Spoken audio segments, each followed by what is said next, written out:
Bon matin tout le monde! On se retrouve dans une nouvelle vidéo. Aujourd'hui, c'est complètement différent de mes vidéos habituelles, comme vous vous en doutez probablement par le look de notre installation. En ce moment, on est fucking tôt le matin, genre je pense pas que je vous ai déjà filmé aussitôt, mais ce qui explique ma voix et ma tête. Mais je voulais vous filmer un look de Noël. Donc ça fait un moment déjà que c'était prévu à mon calendrier que je vous filme avant Noël un genre de tutoriel de maquillage. Puis, petit disclaimer avant tout ça, je ne suis pas une experte. Ça fait plusieurs années déjà que je travaille dans le milieu des cosmétiques, mais reste que je ne suis pas une experte, donc je ne prétends pas que ce que je vais vous dire, c'est absolument la meilleure chose au monde. Si jamais vous ne faites pas ce que je fais, it's okay. Fait que je commence tout de suite parce que genre, je pense que c'est le genre de vidéo qui va être quand même long, puis j'ai pas envie que ça dure 6 heures. Fait que pour commencer, quand je fais un gros make-up comme ça de Noël, puis tu sais, c'est ça l'affaire, c'est que ce que je fais aujourd'hui, c'est pas le genre de maquillage que je fais à tous les jours. Ne vous inquiétez pas, je fais pas toutes ces étapes-là à tous les jours. Donc, quand je fais un gros maquillage comme ça, je vais commencer par mes sourcils. Donc, je vais toujours commencer par brosser mes sourcils vers le haut. Je sais pas si vous voyez bien. Donc, vers le haut, comme ça. Puis ensuite, je vais me faire des petits points de repère sur les dimensions que mon sourcil devrait avoir.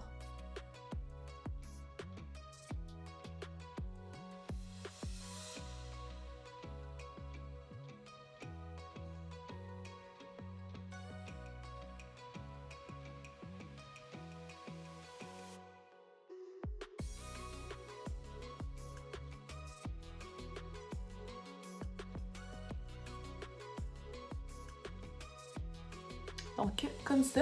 Puis je vais toujours essayer que la queue de mon sourcil soit plus foncée un peu que le devant pour que ça ait un look un peu plus naturel. Donc, on voit quand même le avant et le après. Ça a l'air intense, mais ça correspond quand même à la forme de mon visage. Puis vous allez voir, je vais aller le définir davantage dans les prochaines minutes. Fait que là, je vais faire mon deuxième sourcil off-cam. Puis je vais souvent faire ça en fait. Je vais faire une moitié de mon visage pour vous montrer. Puis après ça, je vais faire l'autre moitié off-cam pour que ça soit plus rapide. Donc voilà, mes deux sourcils sont faits. C'est important de se souvenir que des sourcils, c'est pas des jumeaux, c'est parfois des cousins éloignés, donc c'est pas grave s'ils sont pas pareils, parce que même si on ne les maquillait pas, ils ne seraient pas pareils non plus. Ensuite, je vais prendre un cache-cerne sous forme solide, dans ce genre-là, mettons. Ça pourrait être une bonne idée avec le portfolio de Les Oitiers pour aller faire le contour de mes sourcils. Ça, c'est quelque chose que je fais pas au quotidien. Puis je vais pas faire le tour au complet, donc je vais aller vraiment comme encadrer mon sourcil vers le bas et faire la pointe aussi. Ça, c'est le genre de choses que je fais seulement là, lorsque je me fais un gros maquillage comme aujourd'hui. Parce que quand je vais mettre mon ombre à paupières et tout, j'aime bien qu'il y ait une délimitation franche entre la fin de mon sourcil et le reste de ma paupière.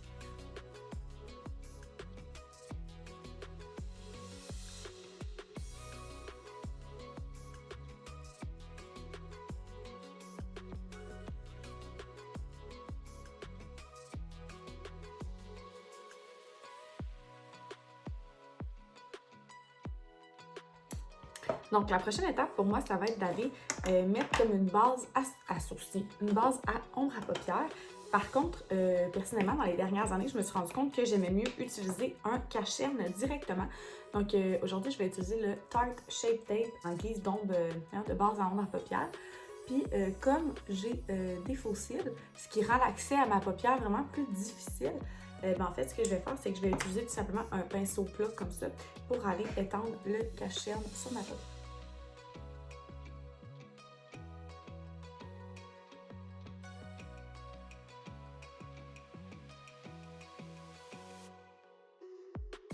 Et une fois que c'est fait, je vais aller le set un petit peu avec une poudre translucide puis un pinceau plat.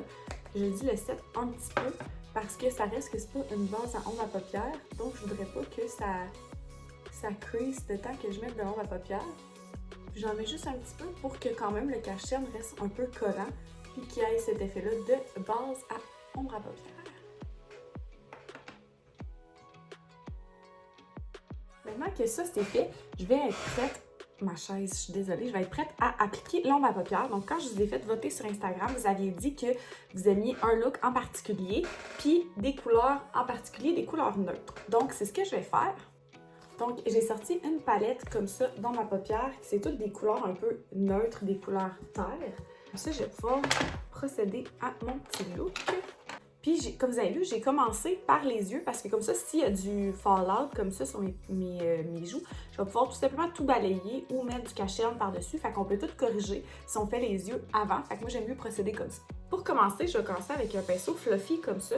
Puis, je vais y aller avec une couleur assez neutre, là, probablement celle juste ici, pour aller mettre dans le creux, pour aller vraiment définir ma paupière mobile du reste de ma paupière.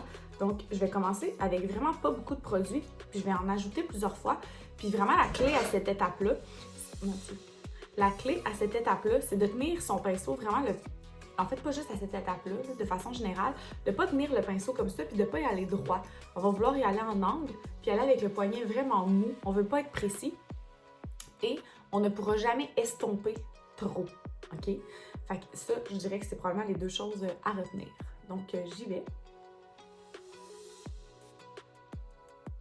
Puis je vais vraiment suivant la forme de mon os, la forme naturelle. Il y a vraiment comme une zone où le pinceau a plus tendance à glisser, donc on y va directement dans cette zone.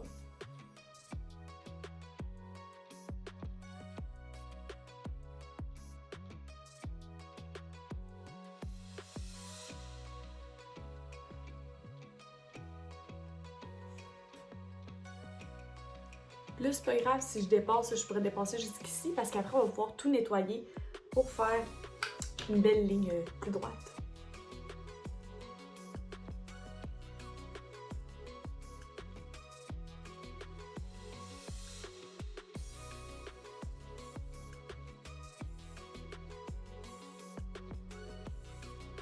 Si vous avez des extensions de cils, puis que vous appliquez de l'ombre à paupières, moi, le truc que je vois, pour pas qu'elles deviennent toutes pleines de poudre, probablement c'est de faire attention, mais de les brosser quand même à quelques reprises au courant du processus pour enlever la petite poudre d'ombre à paupières qui pourrait s'accumuler dessus, parce que ce que je trouve, c'est que si j'attends juste à la fin, ils ont vraiment beaucoup pris la couleur de l'ombre à paupières que je vais avoir utilisée.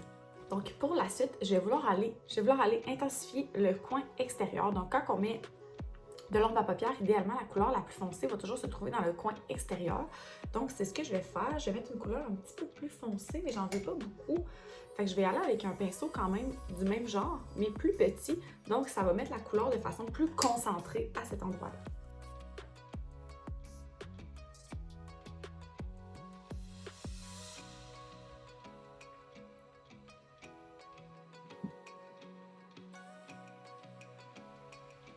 Fait que là, tu sais, je procède comme un genre de triangle. Là. Je sais pas si vous voyez bien le mouvement que je veux faire, là, mais je veux comme aller accentuer le petit triangle juste ici.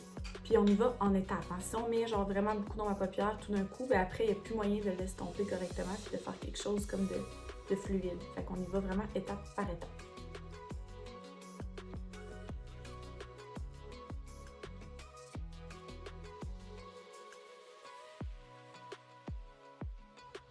Une fois qu'on a blendé quand même pas mal, on peut revenir là, avec notre premier pinceau pour aller vraiment jumeler le tout ensemble, mais en délicatesse. Fait que tu sais, le but, c'est vraiment là, que quand quelqu'un vous regarde, il ne puisse pas savoir combien de couleurs vous avez utilisées. Avec mon ring light, ça a l'air vraiment orange, mais dans la vraie vie, c'est brun. Donc là, le look pour lequel vous avez voté sur Instagram, c'est un cut crease qu'on appelle, là, que ça s'appelle, pas qu'on appelle, entre peu importe. Donc, ça veut dire qu'on va vraiment aller créer une délimitation entre ma paupière mobile et le reste de ma paupière. On va utiliser un pinceau en biseau comme ça, comme j'ai utilisé pour faire mes sourcils tout à l'heure. Donc, je vais utiliser encore une fois un genre de cache-cerne, mais un peu plus liquide cette fois-là. Ça peut être le même qu'on a utilisé pour la paupière, pour aller vraiment faire une ligne et délimiter le tout. Je sais pas si vous allez bien voir, là, je veux comme bien réussir mon coup. C'est vraiment là où mes cils donnent un niveau de complexité supérieur.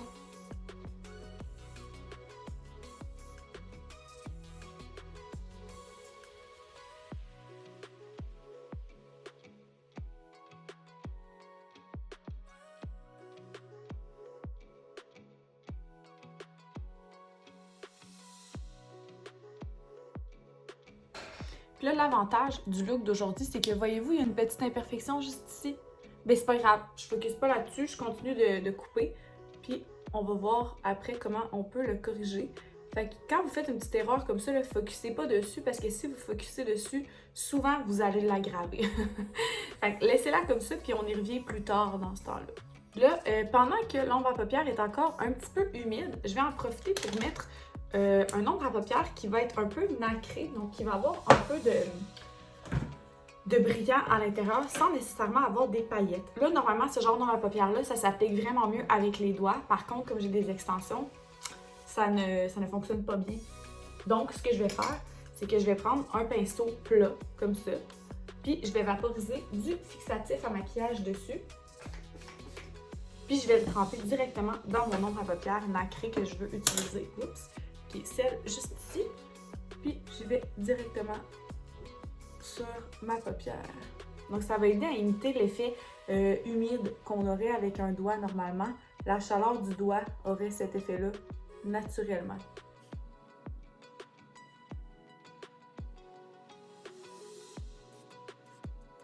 Là, comme je vous dis, on peut aller le dépasser amplement ici pour être sûr qu'il y en a partout. C'est pas grave.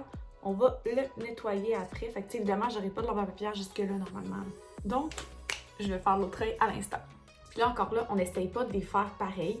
Suivez la forme naturelle de votre œil. Puis après ça, on corrige.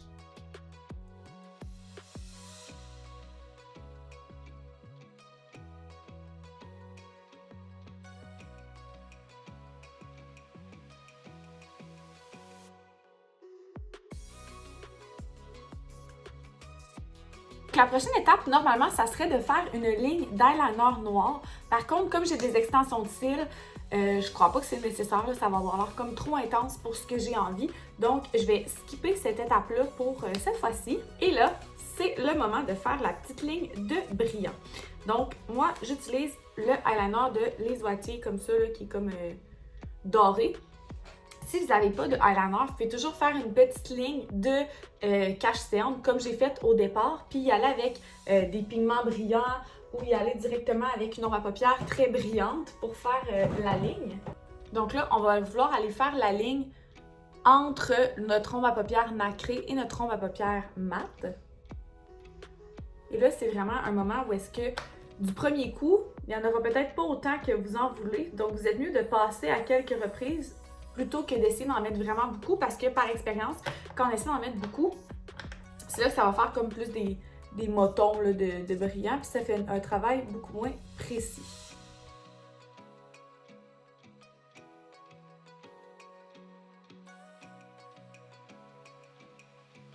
Donc, voilà comme ça. Fait que là, c'est la partie où ça va s'enclencher un peu plus rapidement. Donc, on passe au visage. Je commence toujours avec une base, donc je vais aller aujourd'hui avec la Les Wattiers Oh My Grip. Et je vais en profiter pour prendre un linge ou un Kleenex.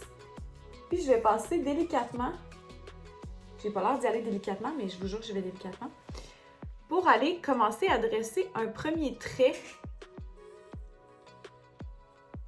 pour nettoyer l'ombre à paupières. Puis le reste, ça va se faire naturellement avec notre éponge un peu plus tard. Ouais, hein, ça va. Donc,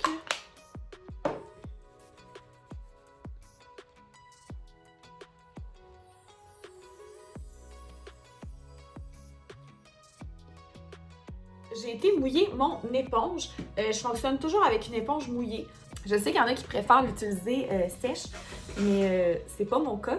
Donc, je l'ai déjà dit dans d'autres vidéos, mais quand je me maquille, je commence toujours par maquiller le bas de mon visage parce que je suis très expressive. Fait que quand je commence par mon front, il y a le temps de plisser avant que je sette le tout. Donc, je commence avec mon fond de teint CoverGirl True Blend Matte Made, qui est probablement mon fond de teint préféré, je dirais, parce qu'il est très modulable. Donc, tu sais, comme là, on voit vraiment mes taches pigmentaires, mes taches de rousseur au travers, mais je pourrais vraiment le faire... Hey, la chaise! Je pourrais vraiment le faire complètement couvrant, où on ne verrait aucune tache de rousseur. Puis comme je vais pour un look de Noël, je vais en mettre un petit peu plus pour aller chercher un peu plus de couvrance. Et là, regardez bien, je vais passer près de mon œil. Je vais mettre mon éponge en angle. Je vais pas glisser pour pas l'étendre dans ma paupière. Je vais tout simplement déposer du fond de teint directement ici, en suivant un peu la ligne naturelle de mon œil.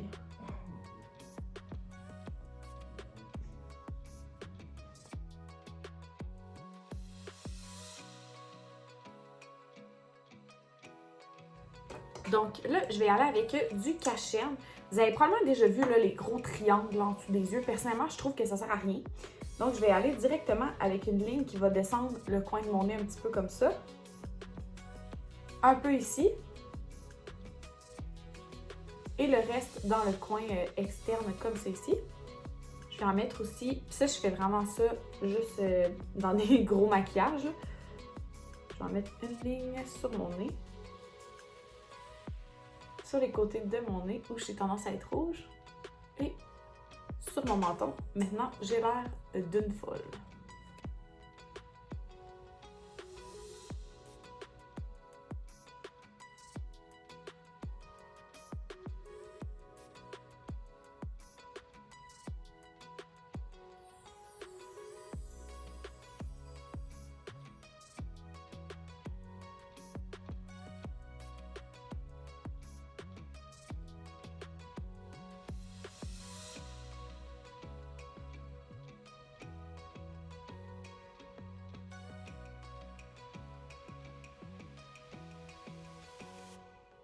Puis là, je vais mettre de la poudre un peu plus à des ongles un peu plus spécifiques. Entre autres, mes deux sillons nasogéniens. Je sais que comme je suis une personne très expressive, vers la fin de la journée, mon fond de teint a tendance à bouger dans ces ongles-là. Puis avec le port du masque, mon nez aussi a tendance à rester moins beau, moins longtemps. Fait que je vais mettre un peu plus de poudre dans ces ongles-là. Maintenant, j'ai l'air vraiment d'un zombie. Mais bon, c'est pas grave. Là, je vais y aller avec le front. Donc pour le front, ça a l'air bizarre, mais je vais comme baisser un peu mes sourcils parce que je veux pas qu'ils soient pleins de fond de teint. Et j'aime beaucoup le principe de tapoter plutôt que glisser. Je trouve que le fond de teint comme entre dans la peau, puis je trouve que ça ressemble plus à de la peau que je dis ça, puis checker comment j'ai l'air d'être plâtrée en ce moment. Mais on va aller redonner de la dimension à mon visage, ne vous inquiétez pas. Bon, là, quand j'ai un bouton dans cette zone-là, je vais rajouter juste un petit peu plus de fond de teint. Par expérience, je trouve des fois que les boutons, ça vaut pas la peine d'essayer de les cacher parce que des fois, je trouve que ça a l'air comme plus cakey, puis on dirait qu'on attire plus l'attention sur la zone en tant que telle. Puis de toute façon, c'est pas un bouton qui gâche du maquillage, si vous voulez mon avis. Voilà. Là, moi, j'essaie de garder mon front le plus immobile possible, le temps que j'ai avec un gros pinceau, mettre de la poudre partout dans mon visage. Vous n'êtes pas obligé de mettre autant de poudre que moi. Moi, c'est sûr que j'ai une peau mixte, donc ma peau elle a tendance à briller au courant de la journée. Donc, en utilisant plusieurs poudres comme ça au moment de me maquiller, bien, ça va permettre qu'il y ait moins d'huile qui transparaisse au travers de mon maquillage. Ce qu'il faut savoir aussi, c'est que j'ai l'air encore plus plâtrée. Parce que comme normalement, j'ai des taches de rousseur, puis que là, bien, je les cache toutes. C'est comme si ça fait vraiment bizarre de me voir comme ça. Donc, comme je vous disais, c'est l'heure d'aller redonner un peu de dimension à mon visage. Donc, je fais pas vraiment du contour à proprement dit. Par contre, entre mon bronzer puis sur mes joues, je vais utiliser un... C'est parce qu'il est cassé, je peux pas vraiment vous montrer, mais un bronzer qui est vraiment de couleur froide. Puis j'ai un pinceau fait pour faire du contour, mais là je le trouve pas, pour vous dire comment j'en fais pas souvent. Donc je vais prendre mon pinceau à bronzer d'habitude, mais je vais vraiment le pincer comme ça ici. Et là, on voit la ligne entre le coin de ma bouche, c'est comme entre ces deux-là, puis mon oreille. Donc je vais aller faire juste quelques petits tapotages comme ça, pas plus que ça.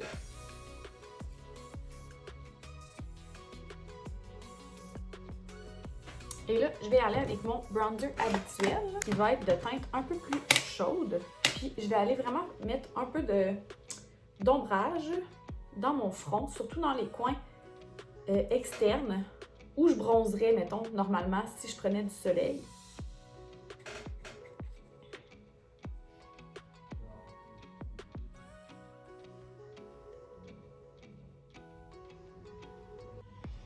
Pour le bronzer, si vous voulez mon avis, less is more. Fait que vous êtes mieux d'en mettre pas beaucoup sur votre pinceau, d'aller blend beaucoup, puis quitte à en ajouter, mais une fois que vous en avez trop mis, c'est un peu un done deal.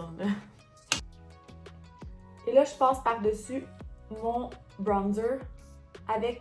je passe par-dessus mon contour avec mon bronzer régulier pour aller comme estomper le tout. Puis je vais aller vraiment jusque sur les côtés de mon nez. Donc je pars ici, je vais le relier ici, puis je l'efface comme vers mon nez. Et là, je vais aimer aussi en mettre...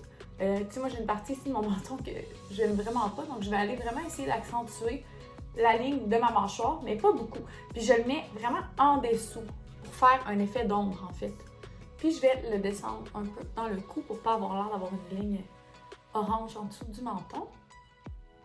Donc voilà. Mettons que je décide d'y aller vraiment intense, là, ok? Mais moi j'ai le nez croche. Vous voyez peut-être pas, mais il est croche de même, là. Ça en va comme ça. Fait que je pourrais aller le corriger avec un peu de bronzer directement. Mais tu sais, ça, c'est vraiment pas une étape obligatoire.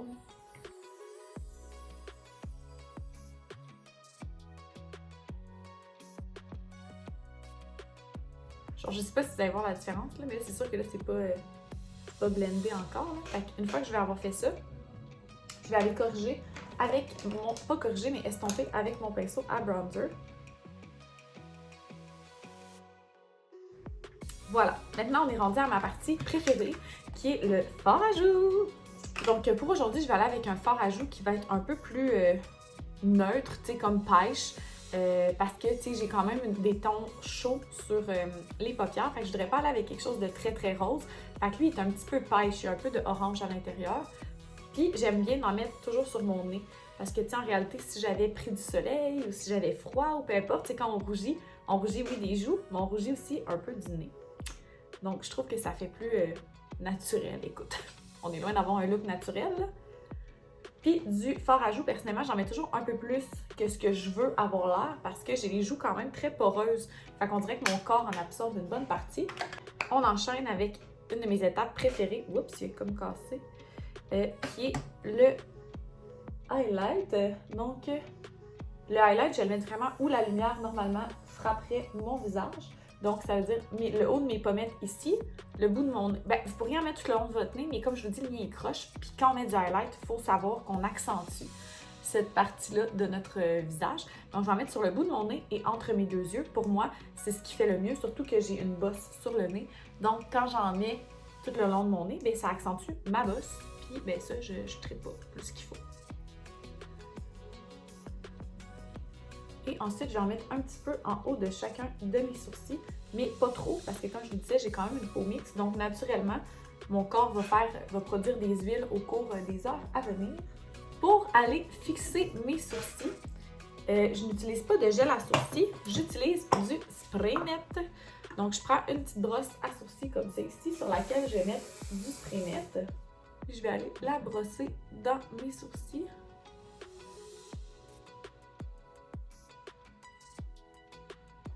Ça, c'est une étape qui n'est pas du tout nécessaire, mais je vais parfois aimer prendre une petite brosse plate, comme ça ici, puis reprendre la couleur nacrée que j'ai mis sur mes paupières pour aller en mettre un petit peu en dessous de mon sourcil.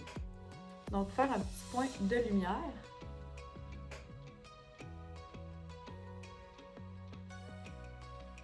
Je ne sais pas si vous voyez ou j'ai l'air de faire de quoi d'invisible. Puis je vais en mettre un petit peu aussi dans le coin interne ici.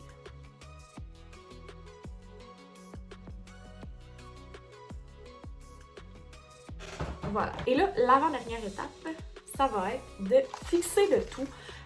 J'ai plusieurs fixatifs à maquillage, mais je vous dirais que ce que je me sers le plus en ce moment, c'est pas un fixatif à maquillage. C'est tout simplement la brume lumière bleue de Oni, comme ça, qui va protéger mon visage des effets néfastes de la lumière bleue, puis ça va vraiment donner beaucoup d'éclat, je trouve. Regardez le avant. Puis d'utiliser un spray liquide comme ça, je trouve que ça va aider à fusionner la poudre avec ma peau, parce que comme j'ai utilisé beaucoup de poudre, je veux quand même pas que ça ait l'air tout poudré, je veux que ça ait l'air de la peau. Fait que je vais laisser sécher, puis je vous montre ça. Donc, et voilà, ça aide à vraiment avoir plus l'air de la peau, je trouve, d'avoir utilisé un spray comme ça. Et là, la dernière étape, ça va être tout dépendamment de vous, si vous voulez utiliser quelque chose sur vos lèvres. Souvent, ce qu'on va dire, c'est qu'on met l'emphase soit sur les yeux, soit sur les lèvres. Par contre, moi, je crois personnellement que quand c'est Noël ou le jour de l'an, whatever, on peut y aller all-in. Puis tu sais, je me verrais très bien porter ces yeux-là avec un rouge à lèvres rouge. Je pense juste qu'il faut que tu l'assumes. Pour les besoins de la cause, aujourd'hui, je vais aller avec un genre de baume à lèvres de NARS, qui est le baume à lèvres Brillance dans la couleur Laguna, que j'ai eu en cadeau chez Sephora pour ma fête. Fait que c'est juste un petit baume à lèvres comme c'est ici. J'aurais pu genre aller mettre un crayon, mettons, si j'avais voulu intensifier le look, mais c'est pas ce que je veux. Donc voilà, c'est ce qui va compléter mon look de Noël pour aujourd'hui. J'espère que vous avez apprécié. C'est vraiment différent de mes vidéos d'habitude, mais peut-être que plusieurs d'entre vous le savaient déjà, mais moi au départ, quand je voulais me créer une chaîne YouTube, c'était une chaîne YouTube de maquillage. Fait que c'est sûr qu'aujourd'hui, peut-être ma personnalité paraissait moins dans le sens où j'ai été comme plus, probablement il est très tôt le matin, mais j'étais plus dans les explications et tout, mais j'espère que vous avez aimé ça pareil, j'espère que ça vous a inspiré pour vos looks du temps des fêtes. Si jamais vous décidez de recréer le look, n'hésitez pas à m'envoyer des photos ou à me taguer directement. Fait que j'ai vraiment aimé ça, ça m'a permis de réaliser mon rêve de youtubeuse ultime. Fait que c'est ça, si jamais vous avez des questions sur les choses que j'ai pas mentionnées ou sur les produits que j'ai utilisés que j'aurais pas nommés, vous pouvez toujours l'écrire dans les commentaires parce que si vous vous posez la question, peut-être que quelqu'un d'autre se le demande aussi. Fait que, tu sais, vous voyez le genre, je vais vous répondre, je réponds tout le temps aux commentaires. Ces temps-ci, j'avoue qu'il y a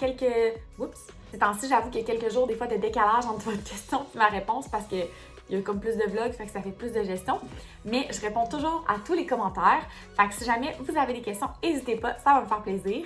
Puis, ben voilà, j'espère que vous avez aimé ça, même si c'était complètement différent d'habitude. Donc, ben voilà, on se retrouve demain pour une prochaine vidéo. Bye tout le monde!